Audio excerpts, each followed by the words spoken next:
Hello, everyone. Chris Wooden here. Glad to be back with you.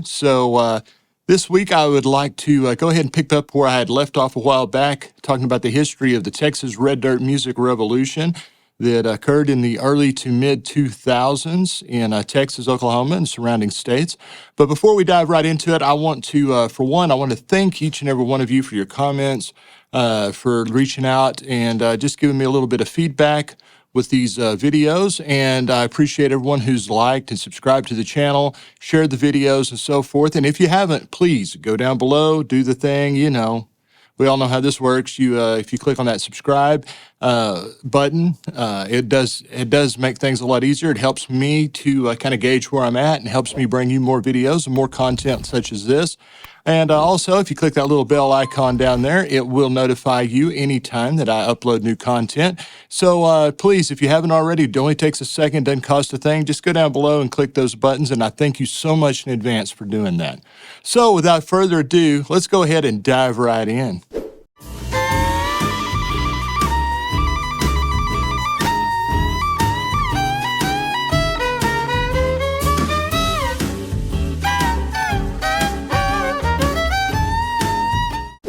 So when I left off, we'd gotten up to around 2004, and we had been touring the High on the Hog record. Things have been going really well, but we went for about a 2-year streak there after everything that happened with the Southwest Wholesale going under and all the things that happened with that, and just kind of put us in a weird funk.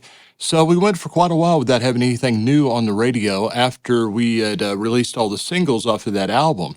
Fortunately, though, we didn't lose any headway. Our live shows continued to grow, which, of course, that's where we were making the money anyway. And, records are basically anymore, unless you're selling a whole lot of them, for the most part, they're an advertising expense. They're going to cost you more probably than you're ever going to make on them, quite frankly. So that being said, as I'd said before, Kevin started speaking with and became friends with Tracy Bird's management, Mike Talaferro and Joe Carter. And those guys have been helping him out quite a bit, introduced him to people around Nashville, got him into those songwriting sessions up there in Nashville with some great A-list songwriters, which, really, his songwriting really blossomed as a result of that. But at the same time, they were also trying to help him shop a record label to get a record deal. But like I'd said, he'd already been down that road. He'd already dealt with major labels, and it had come back to bite him earlier on in his hair metal days, working with Dangerous Toys. So he was being very, very careful about any deal that he might possibly even consider entering into. One of the big hangups with that was the fact that most of the record labels wanted to own your masters. So, even if your contract expires, they decide not to pick you back up, or you go elsewhere, you cannot take your recordings with you. They belong to that record label. And that's something that, it's standard practice and had been for many, many years, but it was not something that he was prepared to do, to hand over that much control over his art, over his product. So we kind of rocked along there for a good long while, trying to get something in place that would be that actually would be helpful, I guess you might say, and not be a hindrance. Because a lot of the things that people go for, when they're trying to shop a record label and they're first starting out, most guys don't have the luxury of having a bus and already having some albums out that were released independently and done well. With a little bit of even regional radio coverage like that. So basically, our whole touring operation was already in place and a well-oiled machine at this point. So, that's a lot of stuff that record labels will help with. But obviously, we did not need that kind of help. So he was just going around. He talked to every major label, every CEO, every mover and shaker in Nashville, just trying to come up with something. And I remember I guess it would have been late 2003, whenever we first found out about Equity Music, which was a record label being started by the former CEO of Sony, a guy by the name of Mark Kraske, along with the legendary singer Clint Black. And so they had started this label, and very quickly we were introduced to it and introduced to all the parties involved, and lo and behold, we ended up signing a deal with them, and it was actually a really good deal wherein Kevin was able to retain his masters and gave a lot of artistic control to the artists. The idea was the idea of the whole record label was to address the very things that was a concern that made us a little trepidatious about getting into a deal with the major label. So that being said, everything was really cool. Obviously Clint Black was going to be the first release on there because he was part owner of the label.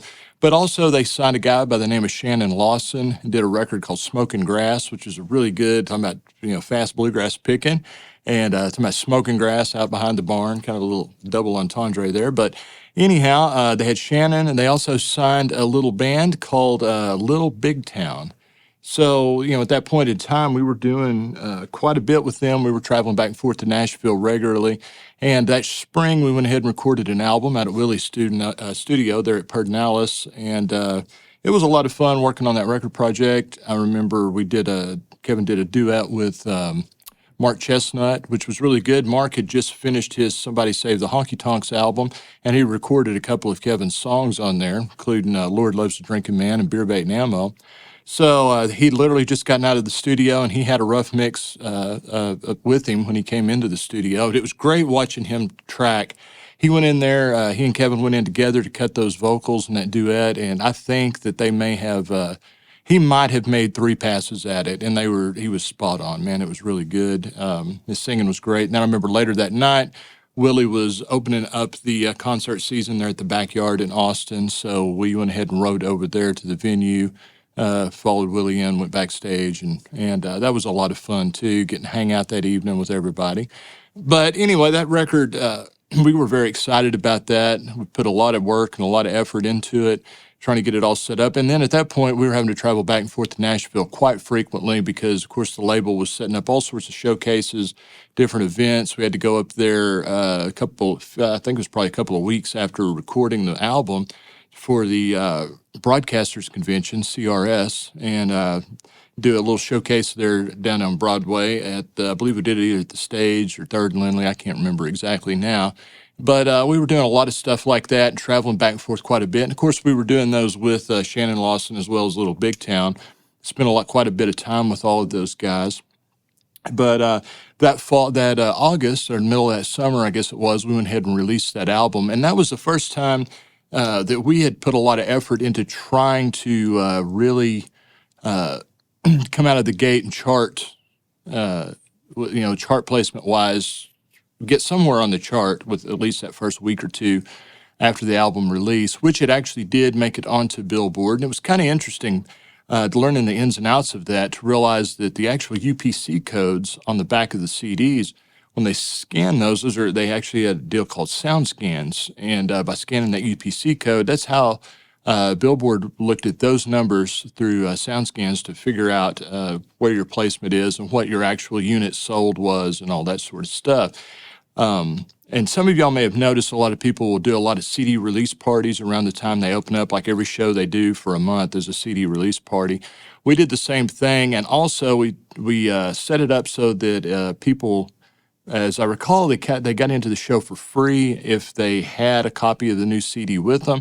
If they did not have a new copy, they could buy a copy of it at the door and come on in without having to pay any additional admission fee or anything, a ticket price or anything like that. And the reason for that is just plain and simple is just trying to fluff up those numbers, trying to sell as many albums as you possibly could that first couple of weeks so that the chart position's there and, makes the powers that be at a record label much happier whenever you have a little bit of chart success. So that's what we did. And I believe that album was somewhere in the high 40s, I believe, on Billboard.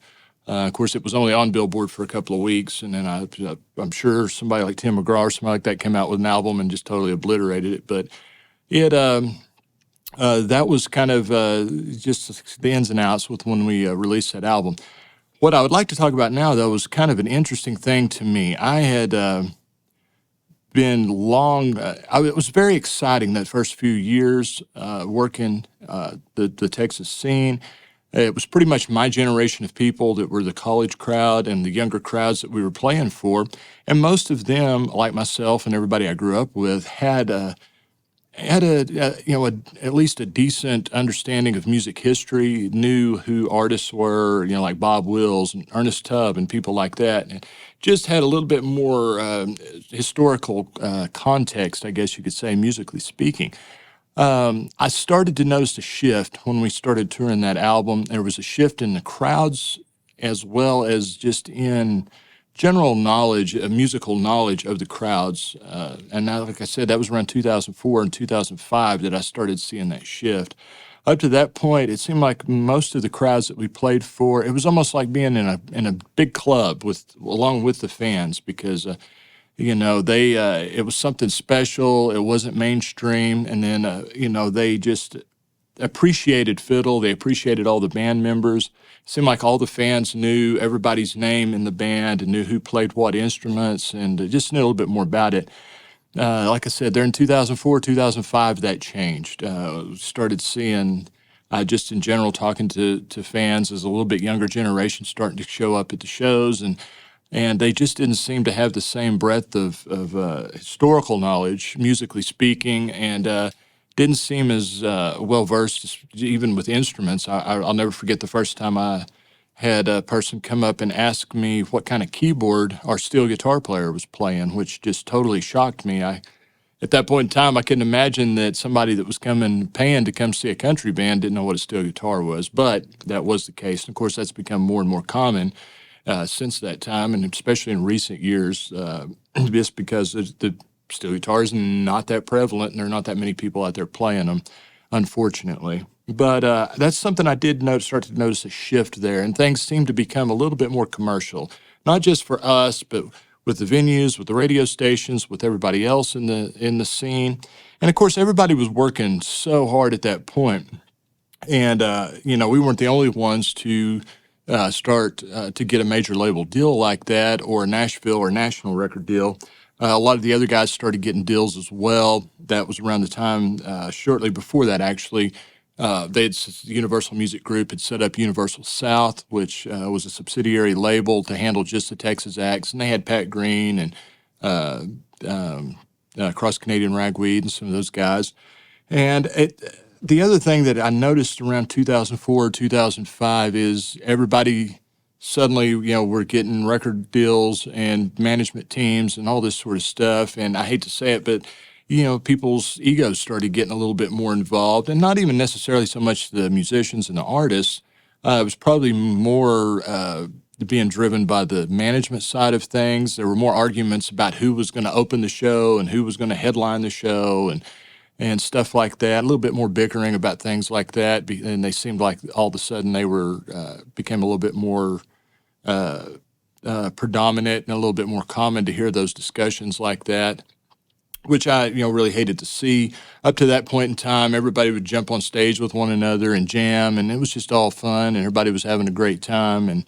But of course, when it comes down to it, it is a business, and business people got involved, and things did start to change. The feel of everything changed, and then at the same time, you had all of that stress as well as the stress of how much we worked.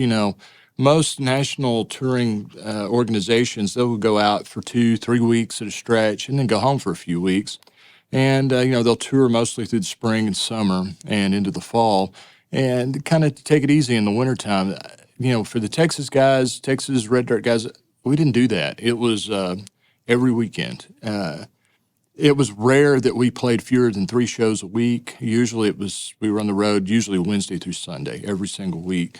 So it left very little time to get things accomplished at home, and you were just always on the road. We were always on the road for years, averaging around 200 dates a year, if not more. And of course, then anytime I did have a little bit of free time, and then during the week, I was doing sessions and gigging out with the other people whenever I was available. So I was probably averaging closer to 225 to 240 dates a year.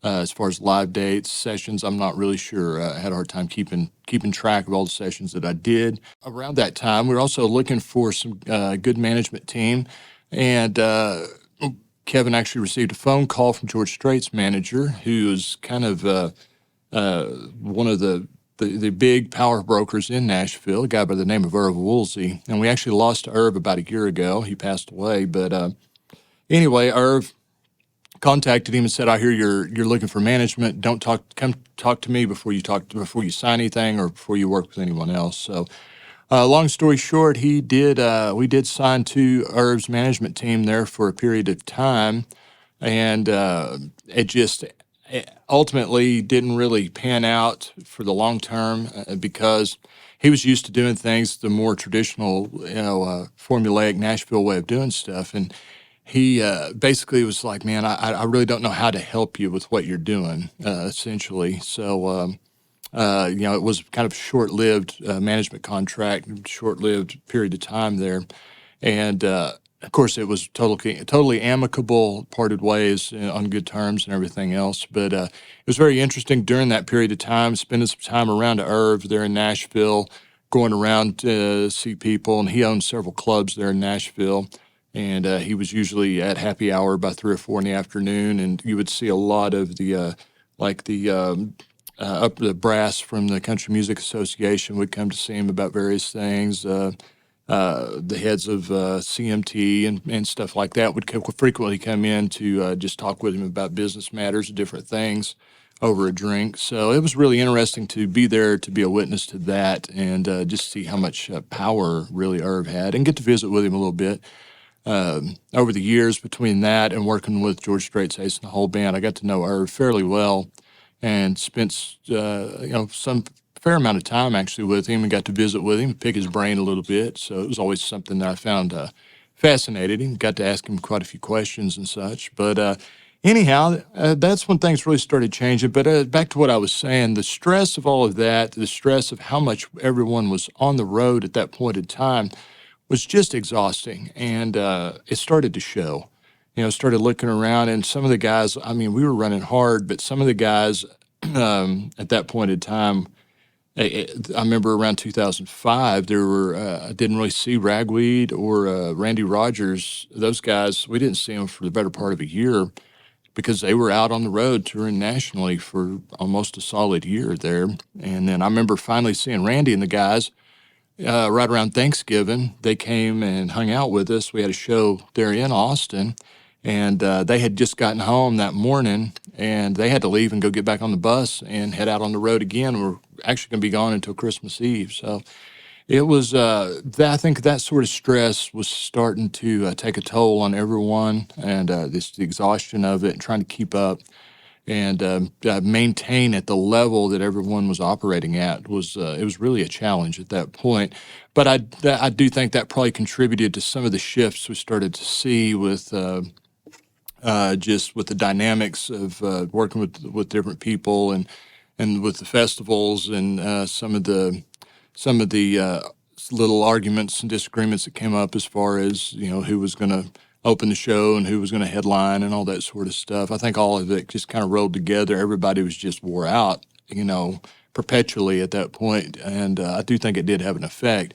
But that being said, everybody was still making great music, well, and still do.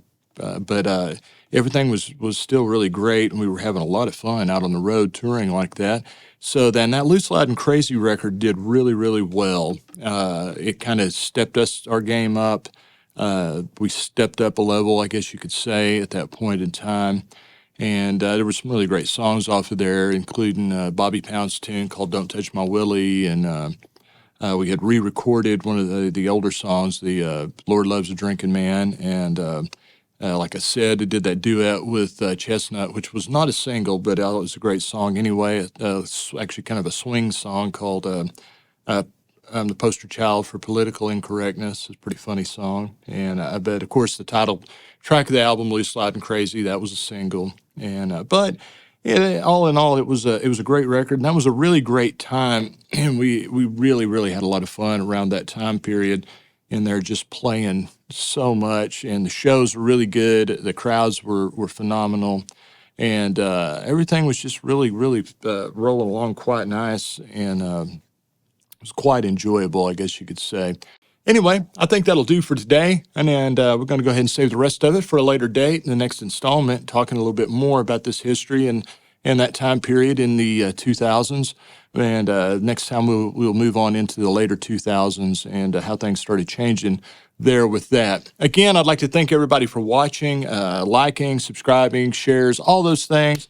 I certainly appreciate it. And I would also like to remind you that if you need any violin or fiddle or mandolin work done on a record, please let me know. I'd love to work with you.